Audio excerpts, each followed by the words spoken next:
Representative Ilhan Omar got a lovely homecoming. Supporters chanted "Welcome home" at the airport in Minnesota. This comes after crowds at the president's rally yelled "Send her back." And today, Trump mocked this, saying that the "Welcome home" chant was all staged.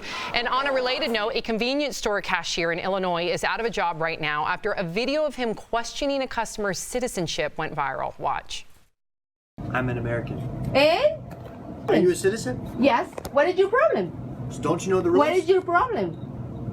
What is your problem? They need to go back to their country.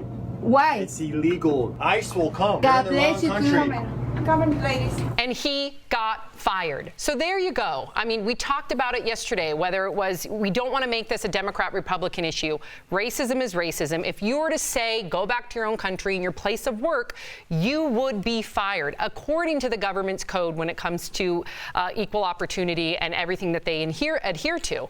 So I want to say, based on what I'm seeing online, people think that this rhetoric has ramped up, but in your experience, has it ramped up? Has it always been there? No, I believe it's always been there. It's just a matter of covert versus overt. And really, it's kind of like a which came first type situation, because you have to acknowledge the reason why these rules and policies have been in place in the workplace, because racism has run so rampant overtly that in order to maintain a satisfactory and humane place, equal opportunity place to have in your workplace, you're telling people that there's a code of conduct.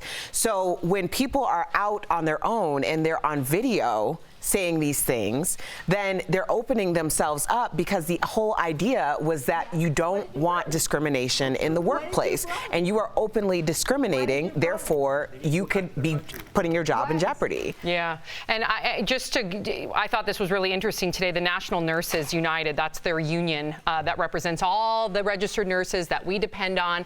They've come forward saying that they are drawing a line in the sand. They support Ilhan Omar because they have seen an uptick in the rhetoric against their nurses. So patients saying go back to your own country, or saying very discriminatory things to the very people that are taking care of them. And they've also seen an uptick in people coming in to the hospitals, victims of hate crimes. Many of these people not even wanting to prosecute or file these as hate crimes. So they've now taken a line in the sand saying that the rhetoric is, words of hate are leading to acts of hate. Yeah. That's scary for the whole union of nurses to come forward. These are the people on the front lines. Yeah, I know. I just always bring back travel, and it always comes back into my life. This is ignorance to me. When you travel, you get to see the respect from around the world. I stayed in the jungles of Laos. How much education and respect do you have in the jungles of Laos that someone let me stay there and they gave me one of their chickens when they had two? Wow. If my country that I come from, if that very man came to our country and someone told him to go back to his, the way he treated me in his country with that respect, that's embarrassing. I'm embarrassed for our country that we act like that. We should be more open like people are around the world, because when I travel around the world, people are very respectful. Right. And here, people don't know how good we have it, and they're disrespectful. Right. And this who woman better was to a speak U.S. on citizen. it than Jeff? Jeff did a show called Around the World for free. Yep. A lot of times people say, I've been around the world. You literally were around the world, and you have a great perspective on this. And you've talked to me off camera about that story with that gentleman giving you a half of what his family possessed on this earth. Wow. And I can tell that affected you dramatically. And I just really hope people understand that we're human beings, and for somebody to be that selfless, that's going to stay with you, and you're going to take that and you're going to put that in both of your sons. So just remember, there are good people out there. I keep trying to tell everybody and myself that, honestly. Yeah. Thank you for that reminder.